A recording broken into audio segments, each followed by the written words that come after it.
Welcome to the Sales Lab. Are there any common sales practices, advice that people give to salespeople, especially early career salespeople, that you just think is wrong, that you disagree with, that you'd like to correct? I see different types of sales.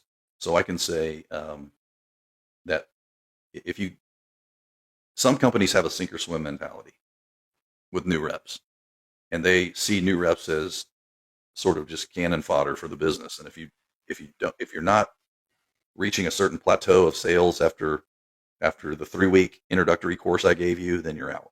Yeah. You know, um, I feel like that pressure selling is fine, but I think you have to give them the tools first. So I think that some companies just rifle through new grads. So new grads have to be very savvy about the company that you're going to work for. Don't just look at what they're offering you as a guarantee. Okay. Look at the company, research the company, talk to reps from the company, and don't say, I don't want to name the company, but, I know, like, my daughter's in sales. She's graduated college. Been doing that about a year. And the first place she went was, and she's still there. She's doing great. But their philosophy was this cannon fodder mentality. They put people through a 3-week boot camp. And at the end of boot camp, if you don't have, and then they want you to sell, and it's over the phone. So they want you to sell without really developing any tools. And some people will swim and be very successful, but it's got a huge attrition rate after that 3-week boot camp. I mean, probably 25% of the new associates stick around, and that gets expensive as a company. I don't understand how they do that, or why they do that, but I think they feel like they're just seeing a lot of faces, and they're going to get some winners out of it.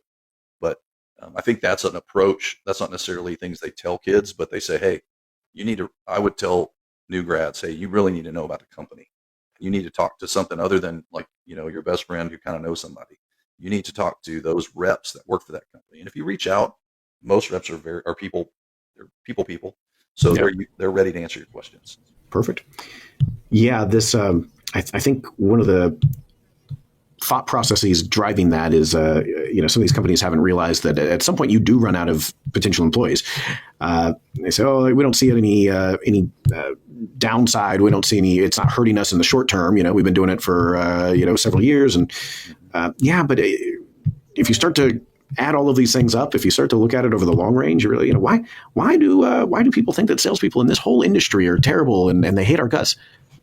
Well, because you keep churning through people, and you end up with 75% of your sales force not knowing what they're doing and scared that they're not going to make a commission, and they start doing weird stuff that maybe you didn't even tell them to do it, and you don't approve of it, and yet you've created the system in which a rational person looks at it and goes, "Oh, I better misrepresent some facts here because I don't want to miss out on a paycheck this week, right?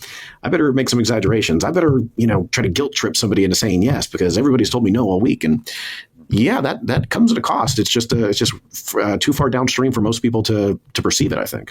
Absolutely. It comes at a cost to the company. It comes at a cost to the person. So, as a company that, we're big corporations, we're part of Berkshire Hathaway, we're a big company. But, I think at the heart, you have to see, do they care about people? Do I want to take a new grad and whip them around for 3 or 4 weeks and then spit them back out? I don't want to do that. It's a waste of my time. It's not good for them. And, if we have to onboard 80 people to get 10, that's not a great equation either. So, and eventually, like you said, you will run out of people. People will stop coming to your company. It will develop a reputation as that. And, I don't think that takes too long to develop that. So I think that's one thing I see in other companies that I don't like. Absolutely.